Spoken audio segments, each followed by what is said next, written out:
What is up, Forward fans? Welcome to Fourth and Frames, the fantasy football podcast for fantasyandframes.com. This is, of course, our IDP edition where we have MIke Woellert from 4for4 Fantasy Football joining us to talk shop in the world of defensive fantasy football. Mike, what's going on, buddy?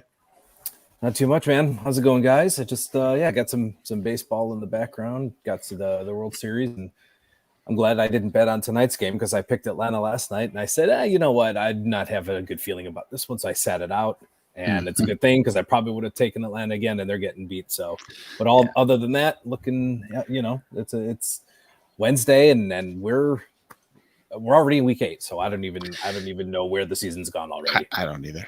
I was going to say the same thing. So full disclosure, so a lot of my leagues are offense and IDP combos. It's actually a few that I'm only in offense only. And this season's been hard, man. Yes. I think this has been the most difficult. I have more leagues where I'm like 3-2 or whatever the even number is. I don't even know anymore. But like where it's like right there on the cusp where it's like separated by just one win or one loss. And this is going to last. I feel it's only one more week in the season, but it feels even more of a challenge than it had in recent years. Yeah, I don't know what it is. I think I don't know. I think just people are getting smarter, which is always a good thing. Sure. Right.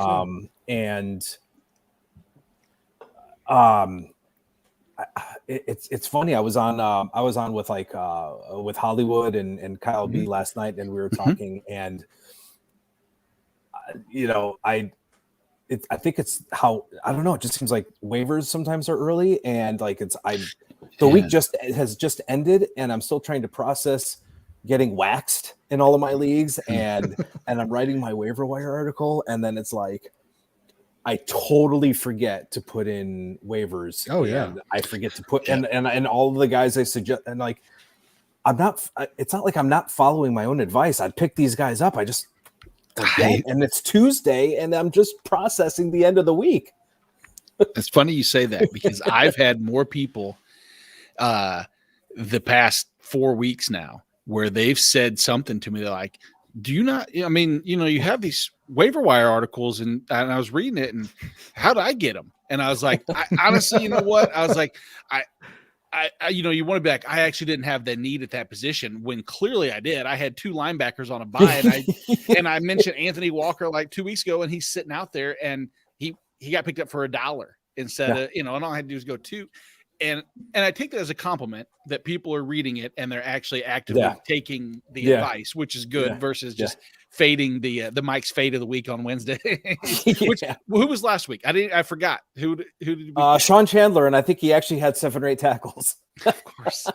Do you think it's also that and I'm not going to go full bore into this minefield, but do you think that more people are adopting, and this is of course subjective to your own personal experiences, but do you feel like more people are becoming more quote unquote liberal with point scoring allowed in their fantasy leagues, like allowing for more points so that it's kind of comparable to what you're seeing on offense, where in some balanced low scoring rubrics, an 80 to 79 victory doesn't really sound as sexy as a 121 to 101 victory? Or do you think that's not really a thing? I don't think it's a thing. I don't know. It's just weird. I don't know. It's definitely, a couple leagues I'm in. I mean, last week, Kareem Hunt was declared out. I think right around noon, I found out, and I'm eating lunch. Right. I'm home. I mean, it's not like I work from home, so I'm eating lunch. And half an hour, I'm like, okay, cool. I'll get in my Dearness Johnson and Felton were gone in that time frame. Oh yeah, of course. Right. And I'm like, dude, it's been half an hour. I'm like, God. So I think people are smarter, and there's just, oh my God, just all of the information that's available to people. Well, and that's what I was going to say is I feel like a lot of the leagues that I find myself in now, outside of like my home leagues that we've been doing for 20 years, those guys are knowledgeable, but they're not like the Twitter group leagues where like the 4-Eyed Championship or any of the Sleeper Championships or any of the IDP champion, all these other ones where everybody's getting the same alert that comes across to everybody's phone. And then it's not a matter of who's in front of their computer or who's off work on Sunday. It's who can go click, admit, set, gone. I don't know why I said admit like that's some kind of actual phrase, but you know what I'm saying. Everybody's got everything at their phone now. True. True. Jorge, we've gotten a lot of. I think there's been some added news today. If go for it. Yeah. I mean, so today I saw that J.J. Watt was declared out against Green Bay, which might give Aaron Rodgers a little bit more of a fighting chance in that weird kind of lopsided COVID matchup versus a really hot Arizona team. The one news that, Mike, I want to get you to. We saw that Christian Kirksey has a potential fractured thumb. I haven't seen anything more on that since then. And that has a huge implication because as I put in like in my waiver article, that could have significant impact. Zach Cunningham could immediately be back into the 100% snaps with Grugier Hill. Don't do that. Don't do that to me, Nate. I can't. But I'm saying, I know you're right. I get where you're coming from, but like, I just got over my separation anxiety from Zach Cunningham. I detoxed him out of my system. I said, no more Zach Cunningham. He's been a staple in my rosters for years. And now you're reintroducing, you're opening the wound, man. He sends you the text, you up at like midnight, and you're like, oh no. I think I'm going to try to talk you off the hill, Jorge. What was funny is I don't know when it happened, but Kirksey didn't miss a snap. Right. So, which tells me they would rather play Kirksey with a fractured thumb than give any type of additional playing time to Zach Cunningham. I think with a thumb, depending on where it is, I think it's one of those things where you could probably just wrap it up. And I know it's probably, I don't know. I've never tackled. I've never played football, so I don't know. But I've seen plenty of players wrap their arm up or wrap a hand up or something in play. And I think that's how I view it, is that he's probably going to continue to play. I haven't seen any of they may just limit him. But I think for me, it seems like they would just rather use him than give Cunningham any type of additional playing time. What will be interesting though is to see what happens between now and Tuesday with him. Right. Because if it's like into the joint space, like if that fracture, like it, almost, I don't know if it's transverse fracture. One of the fractures can go into the joint, regardless. Not a doctor, but if it's something that could linger and cost him the potential harm down the road, sure. Let's just not even mess with that. You know, there's more impactful. I think Khalil Mack not playing could be more impactful probably 3 or 4 years ago, but he's having, his metrics are there. His win rate is still excellent. He still has pressures, just hasn't translated. I mean, I guess it's translated better than last year, but him being out, who steps in there? I mean, is there, obviously we can look at the other side. Robert Quinn might have probably more attention drawn his way, but I don't like anybody pass rushing from Chicago outside of Mac. No, nothing. Nobody really stands out. Now, one of the big debates that I see, it's not only it's a debate, I think it's a question, is in Miami. Jerome Baker left the game with an apparent knee injury. They say it's minor, but he still might miss.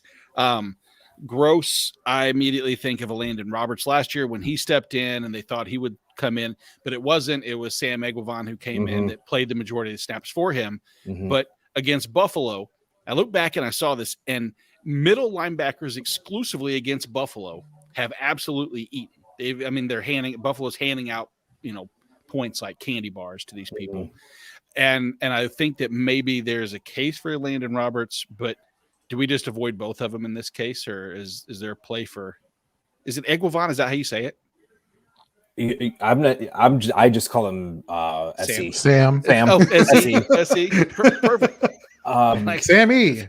I was looking at Landon Roberts, but he's still, the playing time isn't there, and Sam E actually called the plays, so he's probably the one I would probably target. But I think even with all of the snaps that he only had 2 tackles. Maybe it was just the matchup, but with Buffalo, probably worth a shot. At least this week, there's only 2 teams on bye, so it's not as bad this week.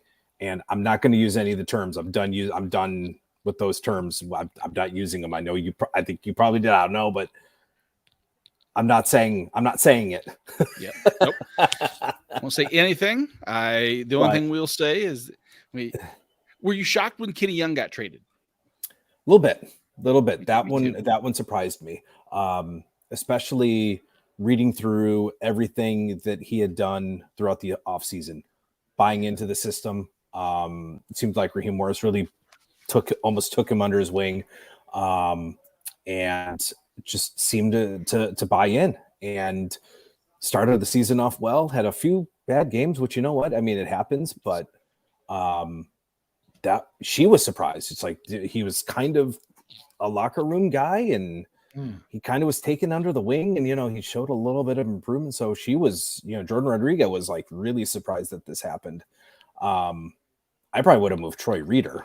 That's what I was going to say. I was like, Troy Reeder, that's ugly. How do you get back into this? Yeah, I know. And he's going to be, I mean, unfortunately, in a lot of these games where, you know, fortunately for us, I guess, we don't probably have to start Reeder in the majority. Like, I would rather probably just hold on to Kenny Young in Denver. And with as many injuries as they have, I'm fine with him. I think it's reuniting with Micah Kiser. That's a great reunion that probably never would have thought I had seen.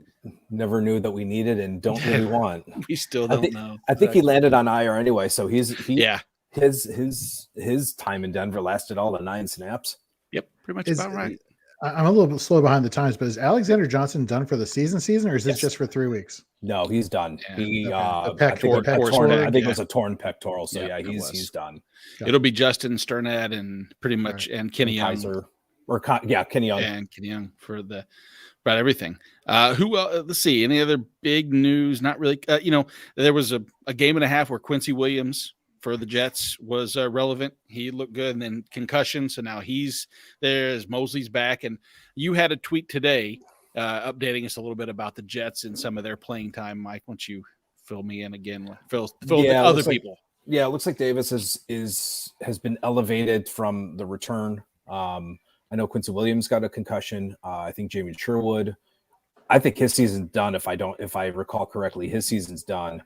Blake Cashman's he tore on his IR. Achilles. Yeah, Blake Cashman's on IR. So pretty much every single Jets linebacker got hurt, with maybe the exception of Delshon Phillips. But and that's there you go. That's who's left. But Salah had always said Davis is not going to lose his job to injury. So once he's off of IR and ready to go, we'll ease him in. But he's going to be playing alongside Mosley, so he's probably the guy I'm going to go after. But it's these guys that you look at the PFF grade and it matches the play. I mean, look at Detroit. That was their draft pick and didn't sign him to that 5th-year extension and let him go. So I mean, if Detroit's not keeping somebody, right. But maybe it's the opposite. I don't know. Maybe Detroit can't scout players, so maybe they let go a good player. I don't know.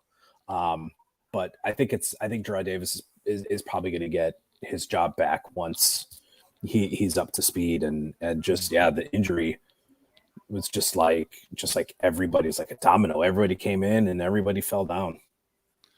Yeah, there's a lot of linebacking rooms that are just vacant at this point, or at least occupied with people that you don't want to have in there. There's one of the last, Bud Dupree did not practice today. Amani Hooker. So that pretty much wraps up. I mean, obviously we'll know more tomorrow. That's kind of the first real practice that I pay attention to that really starts to impact. And going into the season, obviously, if anything breaks, follow Mike. He'll inform you. Hopefully myself or Jorge will be on it as well, and keep everybody everybody updated. There were a few others. I don't know if you saw Jabril Peppers is out for the season. Yeah. Oh yeah, I did not. Yeah, I should have. I had it written down. He's out. And in terms of some guys that could be returning, I heard Drew Tranquil could be back. I heard he suited up, and Levante David was padded up during the media portion of practice. So he looks like he could be back, which is fantastic because I'm really tired of ranking Kevin Minter. Yep. Fair enough. He's still there. He's still going strong. He's still there. X number of years later. There will be a new Kevin Minter. I promise you next week it'll be a different name. Just at this, it'll be another Kevin Minter with just a different name that we will have to talk about. But that's it's at least we're talking about it. At least we're keeping people informed, because there are people who will start one of those names and they will have a fantasy relevant week, and they will look back at that. Remember in week 8 when I started X, Y, and Z? I can't even think of names anymore. Oh, and also in New York, I also saw Reggie Ragland's playing time came down a little bit.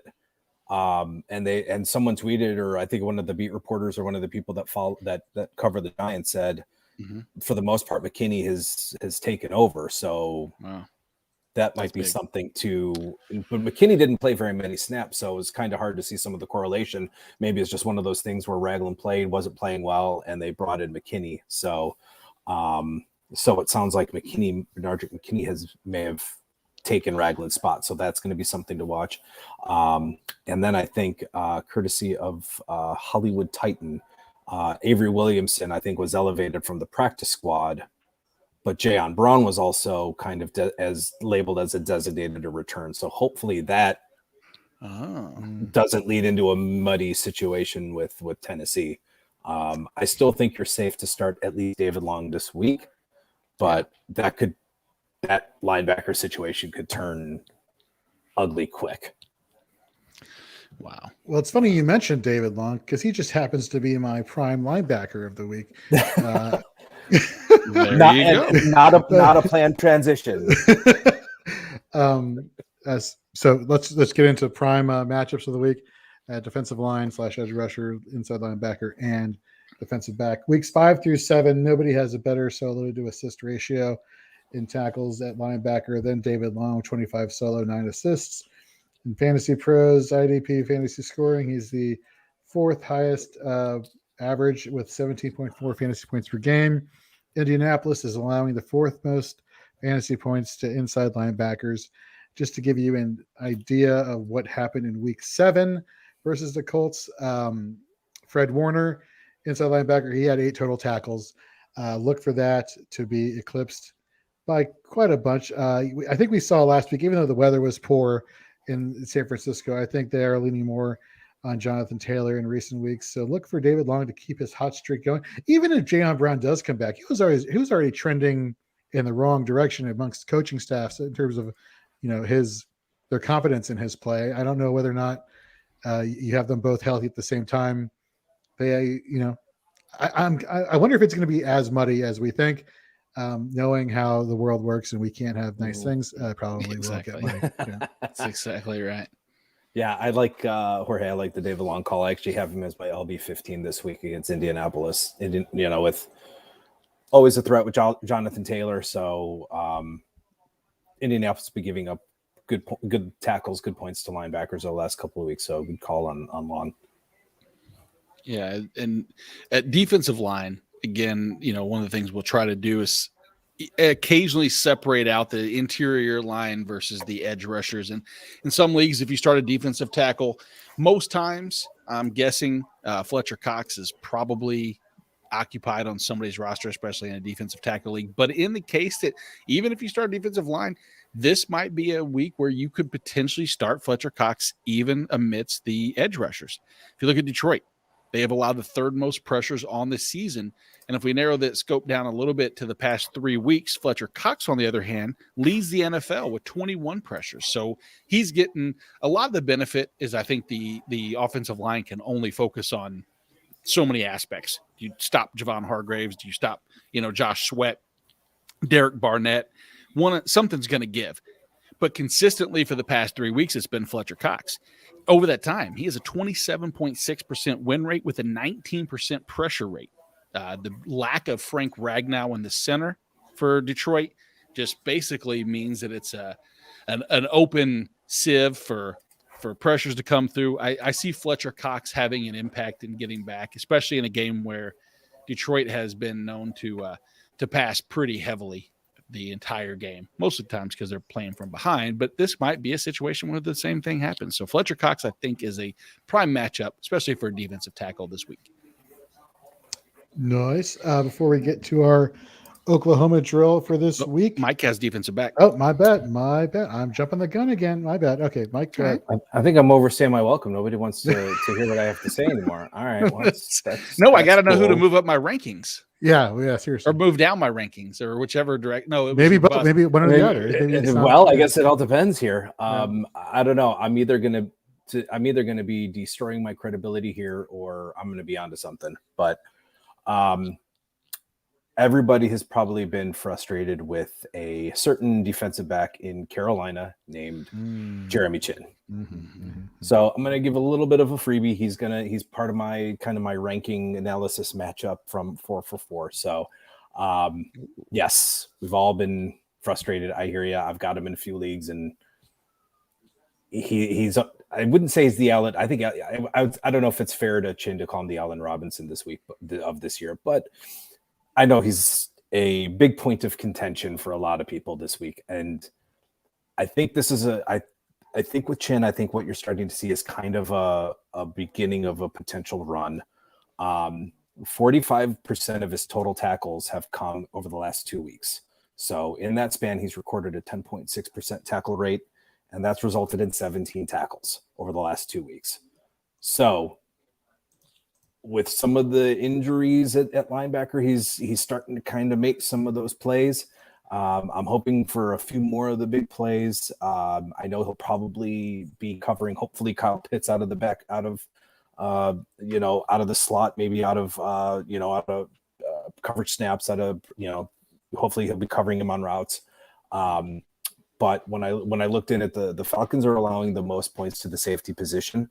And they are allowing almost 18 tackles a game and 2 defended passes per game to the safety position as well. So I've got Jeremy Chin as my DB4 this week. So I know probably a little bit of a bold ranking. I went bold last week with Kyle Duggar and ranked Kyle Duggar, I think, as my DB6, and that didn't turn out too bad. So I'm hoping for I think Jeremy Chin is in a pretty good spot this week. I love Kyle Duggar. He has been playing. Oh, I so, do too. So good. If he went to a known school, he probably would have been a top pick last year. Mm-hmm. No, and I agree with the Jeremy Chin analysis. I mean, I don't have him as high as 4. I mean, it makes me question a little bit. I want to. I've been banging the drum on Jeremy Chin. So sometimes you have to put your bias aside and your love or your heart instead of your head. And him going to SIU with like myself, I've always wanted him to do well. But my question going forward is, they're going to have Stephon Gilmore back. So they're not going to need, they can play him up at the line, even more than he already is. Because right now he's probably second or third in the NFL in snaps in the box. They haven't utilized CJ Henderson yet at all. I haven't seen, he's played over the last 3 weeks, 19 total snaps. That is. So I don't know what. Because he's not good. I don't even know why Carolina traded for him. Exactly. For Dan Arnold. If you have Dante Jackson and then, AJ Boye in the slot and Keith Taylor. So Gilmore will step in. I've been saying to, buy Jeremy Chin or at least hold and don't sell. And I think that maybe this will be the week. Pleased to say that we're not jinxing them both with our love this week, but we shall see. Jorge, you may now continue what you're going to say before you, especially if I had known he was going to talk about Jeremy Chin. I'd have smacked you through the computer. I'm sorry. Prime airtime. Yep. So before we get to our Oklahoma drill, just want to give a shout out to Clay over at dynastypandemic.com. Head over there, jump in their chatter feed as soon as you get to their homepage, start talking football. There's no need to introduce yourself unless you want to be so kind.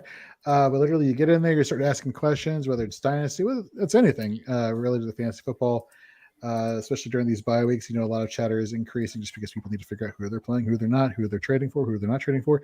There are tons of Dynasty content. One of our analysts here, Brian Ford, his podcast, Dynasty Fever, which you should definitely be subscribed to, listen to.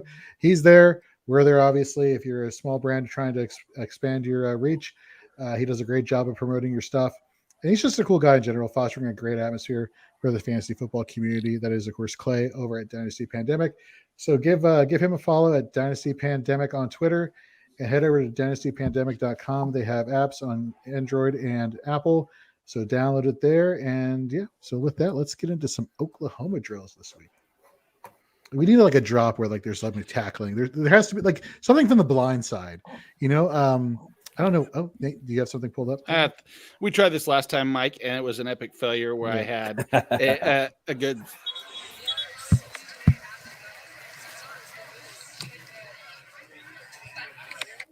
People. What was that clip? That was What terrible. What was that? It's supposed to be the sound of a tackle. Oh. But I should have looked at what it was. I would not have guessed that. Oh, guess what it is. Guess what it was. One. It was a stupid tackle in soccer. Sorry, soccer fans, but that's not called a tackle. Kick the ball away from them. That reminds me of an episode of Mad About You. I know this is like a horrible segue, but Paul Reiser, he's a director, and he was trusted by who's John Lennon's wife, Yoko Ono, to make a movie about the wind. And so he would just sit there with the camera filming, oh, there's the wind. Or how do you film the wind? It's kind of great. That's what that reminded me of just right there. I should have looked at the video and saw that it was a bunch of, people in their 20s playing soccer on a pitch. So I know that word. And that was the sound of a tackle, is someone going and kicking the ball away. Great. Sorry. Next week, I promise. I think we need I think we need that ESPN whatever. I can't, that was a horrible. No, it was perfect. That was great. It was better than the sound of a tackle. All right, let's get into our first Oklahoma drill of the day. We get tackling the defensive line position / edge rusher position. Mike, you are going to be defending Chase Young, and Nate, you are going to be in the corner of Trey Hendrickson. Let's start with Mike. Chase Young. I'm a Washington fan. Tell me why I should be excited about starting Chase Young this week. Oh, another one who's been a little bit of a disappointment, but I think this week we have kind of a squeaky wheel getting the grease game here. I think with Washington's defense as a whole, they haven't really been as good as what they were going to. I know Montez Sweat has actually had a pretty good season, but Chase Young has not been what we thought he was going to be. But he's beating his blockers, but he's just not finishing off the pressure right now. But he faced some quarterbacks who have been mobile and who have quick releases. He faced Josh Allen. He's pretty tough to get to. Aaron Rodgers, tough to sack. Even though he's behind kind of a rough offensive line, but still pretty mobile, quick release. Justin Herbert, pretty mobile, good release. So I think it has to do with some of the nature of the competition that he's facing. So that said, this week, I really like the matchup against Denver and Mr. Teddy Two Gloves. He will be matching up probably most of the time on Bobby Massey. Massey is a better run blocker than he is a pass blocker. He has been responsible for giving up 3 sacks in the last 2 games. He had to deal with Myles Garrett last week, so I think he's going to have a problem with Chase Young this week. He's allowed 23 total quarterback pressures, so it's not very good. And Teddy Bridgewater is not – I'm not going to call him a statue, but you're not going to confuse him with someone like Patrick Mahomes or Josh Allen, Kyler Murray. He can squiggle away, but he is certainly susceptible to sack. So, and with Bobby Massey just not being more of a turnstile than a wall, I really like Chase Young to kind of have that breakout game this week. Teddy Bridgewater, not really a statue, but he looks like hardened cement. Totally get it. Totally understand what you're saying. Nate, Trey Hendrickson, why are we going with him this week? So, talk about 2 different player evaluations as far as week 8 into the season. If what we thought we knew going into the season, for most at least. I mean, I got yelled at by some for liking Trey Hendrickson, and I get that. There was a lot of concern that he was a product of Cameron Jordan attention, et cetera, amongst others in New Orleans. But his introduction and his time with Cincinnati has been excellent. He's PFF's number 6 rated pass rush productive defensive end edge rusher. So that takes into account really your total number of your hurries, your pressures, your sacks, all into one big algorithm and establishes a grade. And so he's been fantastic. And I mean, the offense is absolutely putting him in a position to just pin his ears back and just get at the other quarterback, get at the quarterback. This game's going to be no different. I mean, you have a Detroit team that, granted, the matchup, you talked about Bobby Massey, and that was one area that if I could point out of concern in this little Oklahoma drill, is that I'm going to get off a little sluggish start when you compare Morgan Moses to Bobby Massey, because Morgan Moses has been pretty successful against the edge rusher so far as a whole. He's allowed 11 hurries, only a 5% hurry rate and a 7% pressure rate. Good news is he's in the games that he's faced where the teams have been bouncing edges both left and right. When he's faced against a premier edge rusher, like in week 1 against when both Brian Burns and Hassan Reddick, they got to him twice in that week. Week 2, Matthew Judon, when he was on the right side, or when left side against the right tackle, he got a hit in 2 hurries. And then you have to go fast forward to really week 6 or 5 against Atlanta. And even against that poor Stephen Means and Ogundeji, he allowed a sack and a couple hits. So he's not perfect by any means. The one area that I'd say is that Trey Hendrickson has been more than successful in win rate. I mean, his 16% pressure rate is elite. The overall hurry rate of 10% is elite. And just in case, the one area that if we're looking at the matchups, like I could see Denver going to a run-heavy game against Washington. I really could. I could see them trying to keep it on the ground. And even though their passing game has been the Achilles heel or the passing defense for the Washington football team, if they try to slow down the run, that obviously limits the sack upside for Chase Young. Whereas if in the same situation, if Detroit, I see Detroit, it's the Jets, not Detroit, but I get you understand my argument. I got what you're going. MIke White at quarterback is very improving. We don't exactly know what's going to happen. We know he threw 2 interceptions last week.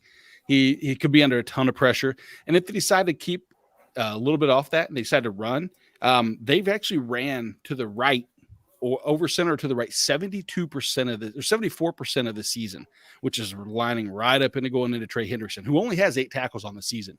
So I look for him to match and probably double a season high in terms of solo tackles, as well as getting to the quarterback once, maybe twice. Man, Can I offer a little bit of a rebut? sure. Go for it. Okay. I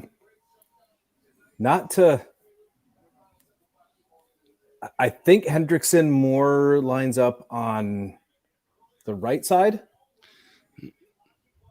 and that could put him on Fant.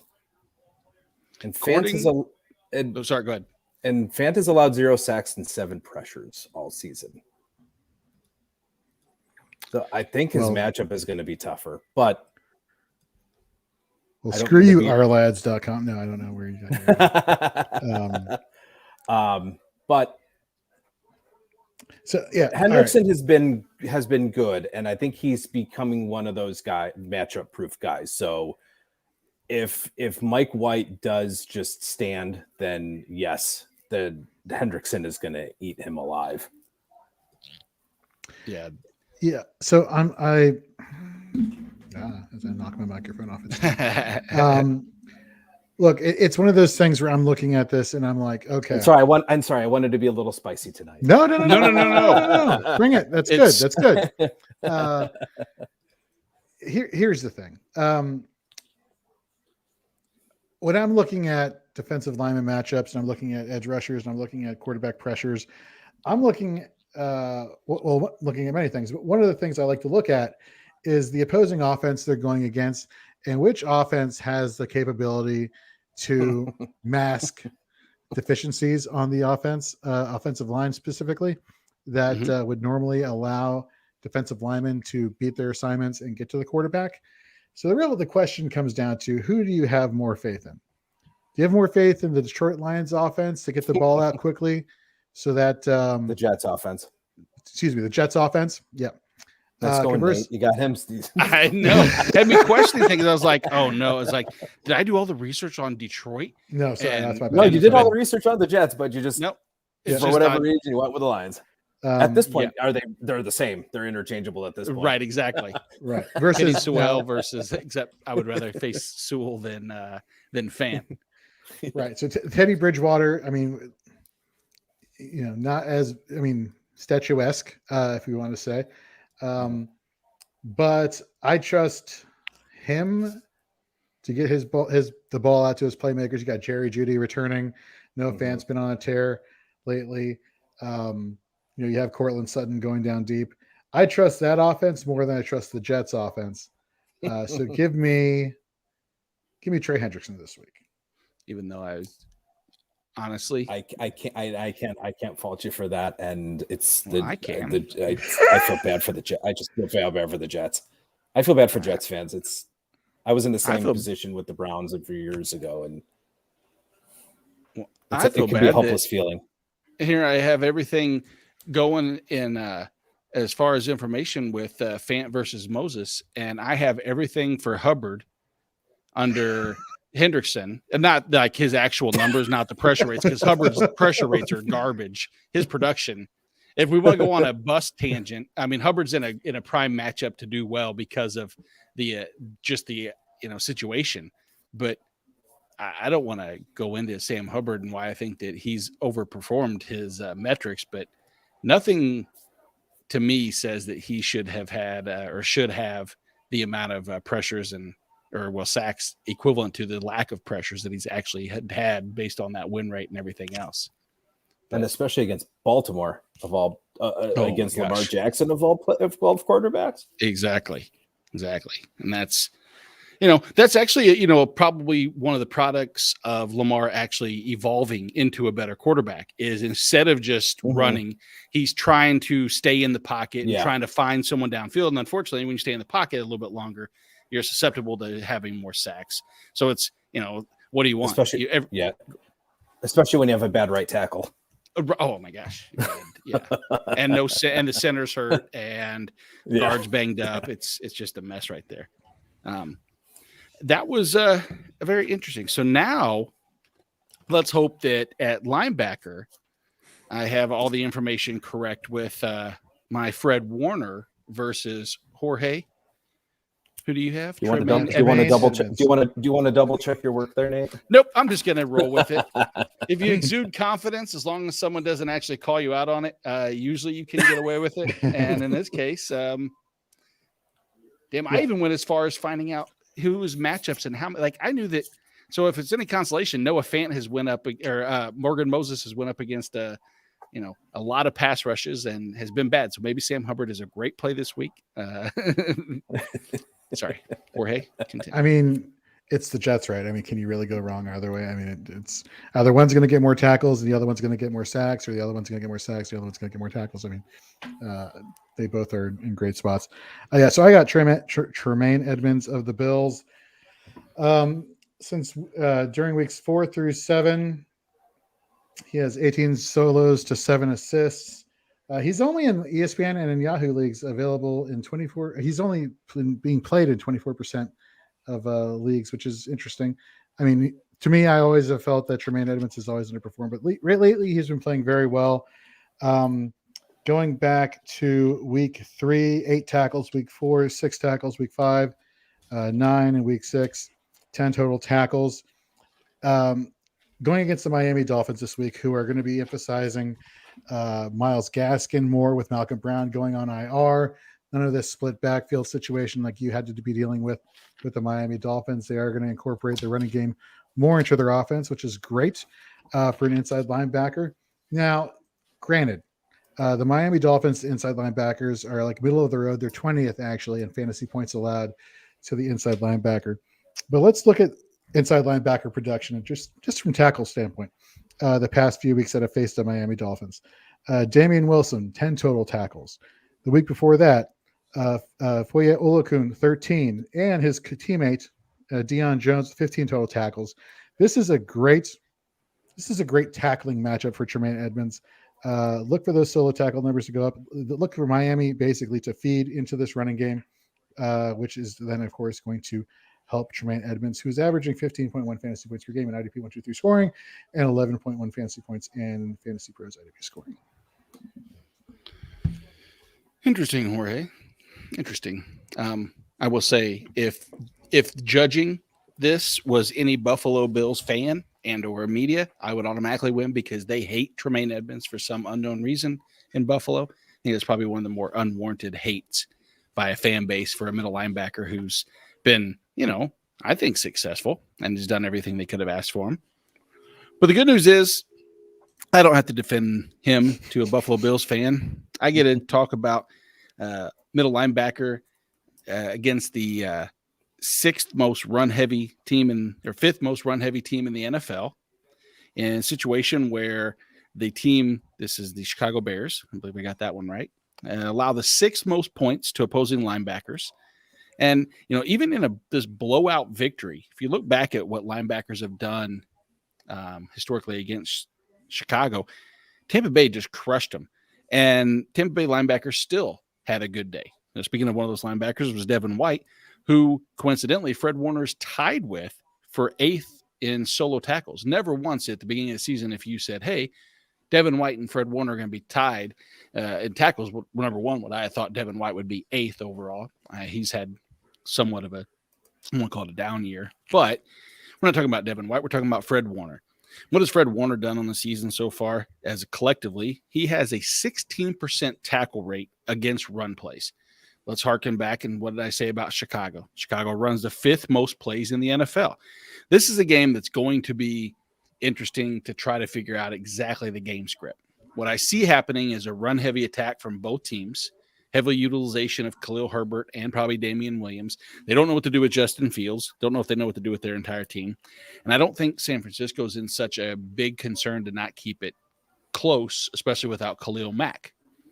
So I see a somewhat quick pace of play collectively between both teams, enough that the tackle volume should be there for Fred Warner, who does. Again, he ranks top 25 in tackles for a loss, ranks top 25 in solo tackles, top 25 in assists.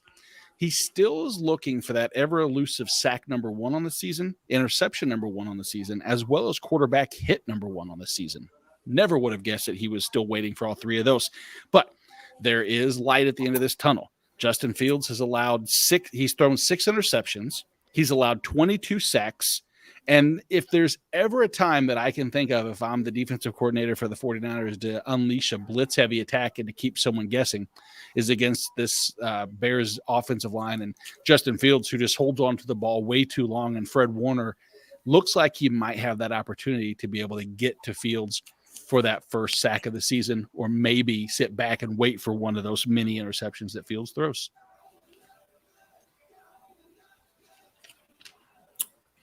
The arguments, both sides. I have both of those guys ranked pretty close this week, I think.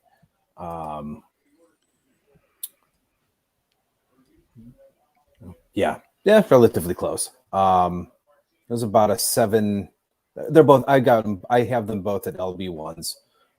There's about a 7 spot difference though between the two, but I'm going to side with Nate on Fred Warner, and pretty much you kind of almost made an argument. You almost created the argument, or the reasoning for me, Jorge, is because of the offense. Yeah. I know, Tua is not horrible. Tua's, I think him and Hurts kind of get bad raps, but Tua's not a bad quarterback. And I think he's going to start playing with a little bit of a chip on his shoulder. And I think he should, because he's getting a bad rap in Miami. I think, and there's a lot of hindsight going on that, Dolphins, Justin Herbert, blah, blah. Every consensus mock draft and draft expert, if I'm not mistaken, had Tua going to Miami in every single mock draft. And nobody knew what Justin Herbert was going to be, if I'm not mistaken, last year. Right. So I think Tua is probably going to be playing with a little bit of a chip on the shoulder. I think Tremaine Edmonds has certainly the upside, but I think Fred Warner not only has the tackle upside, but he's got that big play upside as well. So, and I think for that reason, I side with Warner, and I will side with Nate this week. So for the good. final flex off, we have Jorge on the side of Marcus May and Mike on the side of Malcolm Jenkins. Mike, why don't you, or wait, Jorge, did you just go first this time? I can go again. I don't care. That's fine. Yeah, Mike, you go first this time. All right.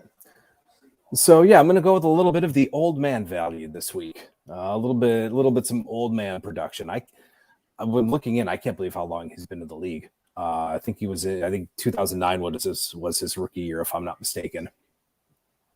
But last season, relatively the same offense. He had 11 tackles, 2 defended passes, and 1 interception last season against Tampa Bay. 64 of his snaps coming up from the line of scrimmage. He's a good veteran tackler, good smart player, takes good routes, good angles, and he's pretty decent in coverage as well. If he's thrown at, he's going to limit the yards after the catch. He doesn't miss tackles. One of his misses this year was just a broken tackle where he had the guy, but it was just broken. It wasn't a flat out miss like you see from Patrick Queen or Jalen Smith, where it's just a flat out miss. His average depth of tackle is about 2.9 yards. So his plays are coming up near the line of scrimmage and not really deep, but he will play deep, and he is pretty good at he is pretty rangy covering deep, but he is playing up near that line. So he is making the plays at the line of scrimmage. So what we like up front, more tackle opportunities. I really like the potential matchup of him trying to tackle Leonard Fournette. I don't know what Gronkowski's status is, so that would also be, if Gronkowski plays, that would also be an interesting matchup. But he has just one game of fewer than 11 fantasy points this season. He's producing a 10.1% tackle rate and 0.23 points per snap, which are pretty borderline elite metrics for a safety defensive back. So Malcolm Jenkins is just one of those old guys. He's almost like Larry Fitzgerald, where you can plug him in and he's going to produce. Excellent. Jorge? So we talked about a little bit earlier. CJ Mosley has been there's talk of him potentially coming back this week, although nothing is set in stone. We look back last week at Marcus May. He played the most snaps in the box. Go figure. Deficiencies at linebacker have him playing closer to the line of scrimmage, which helped his tackle volume, where he had 12 total tackles on the season.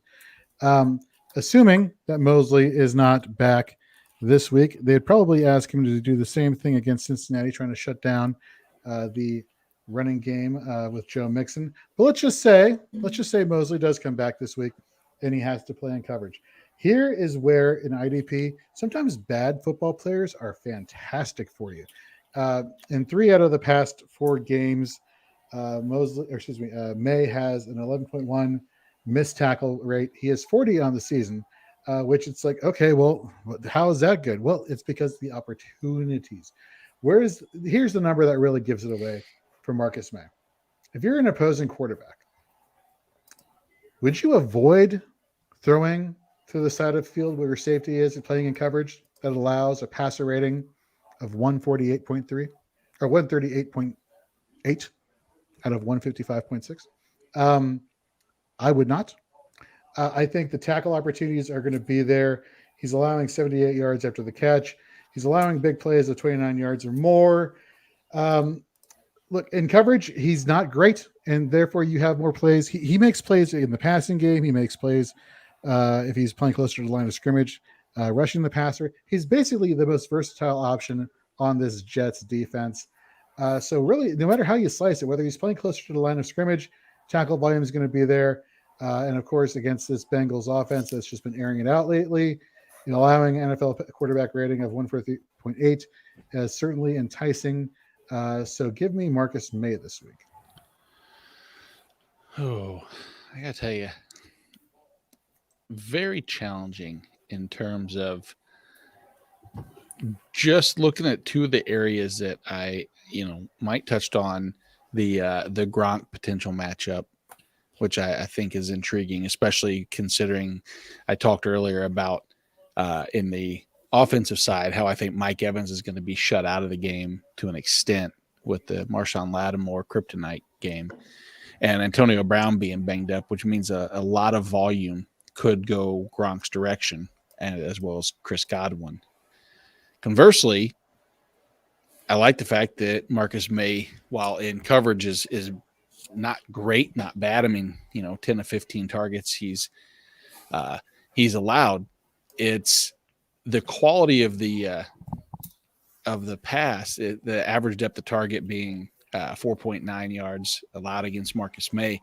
A lot of passes over the middle, not the deep, get burnt, and then the high yak where he can't make a tackle on. But man, I think it's going to come down to the potential game script as far as the run. And I feel like New Orleans is trending in the right direction to stay a little more competitive. But give me Marcus May. I feel like they're going to lean a little bit on Mixon here. And I think that in the run stopping, he has five significant pass play snaps, but really his butter's breaded. Is that right? No, his bread is buttered. Good. Bread is buttered. God. Hey, God, if you could bread your butter, then that's impressive stuff. Well, if you exactly butter but your whatever.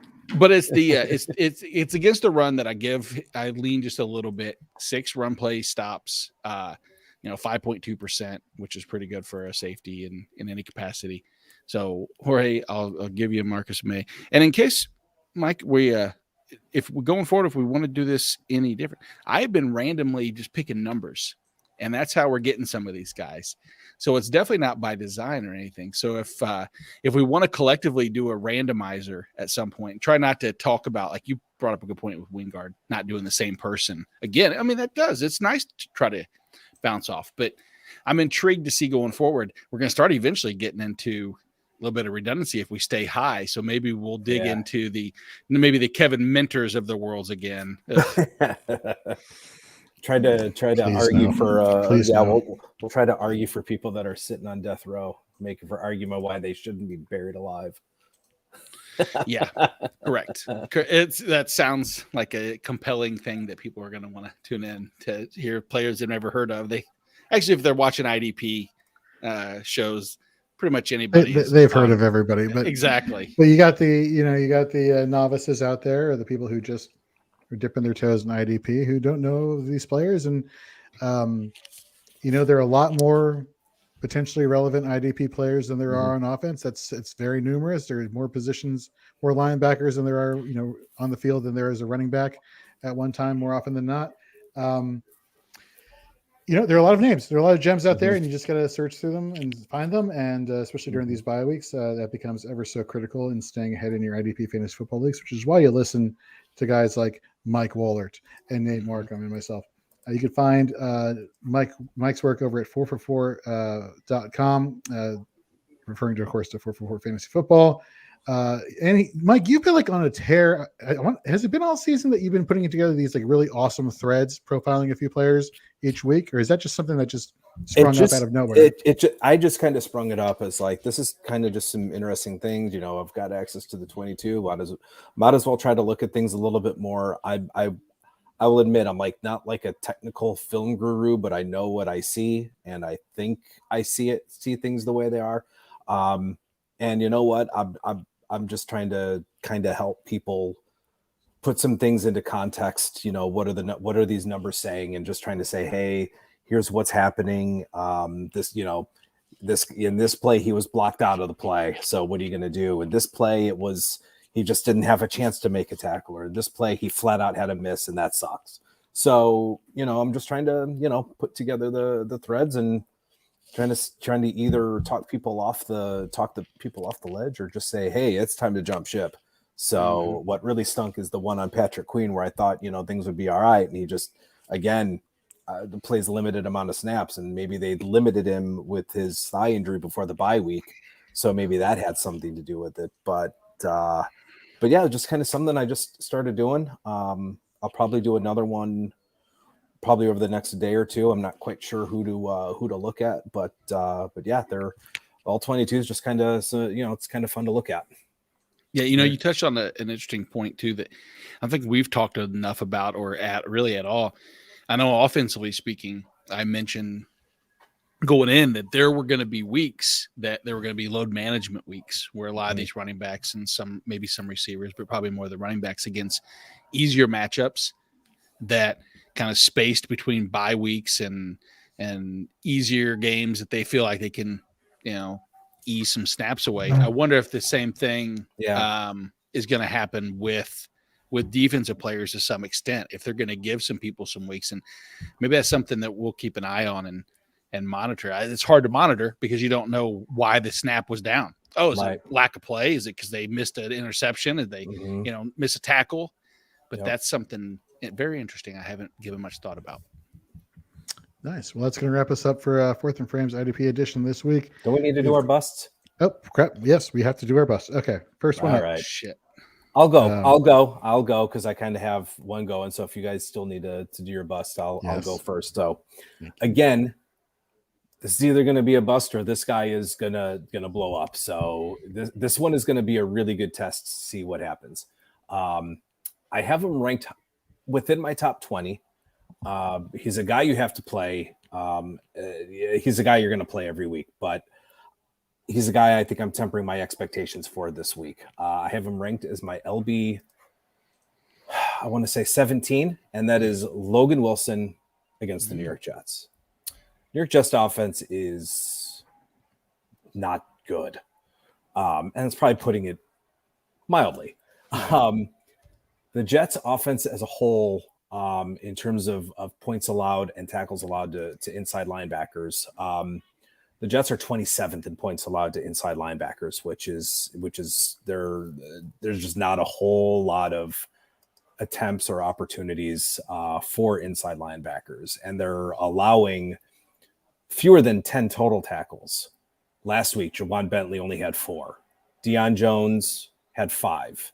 Rashaan Evans actually didn't do too bad. He had 6. AJ Johnson, 5. Jawan Bentley and Shaq Thompson had the most, but that was early on in the season.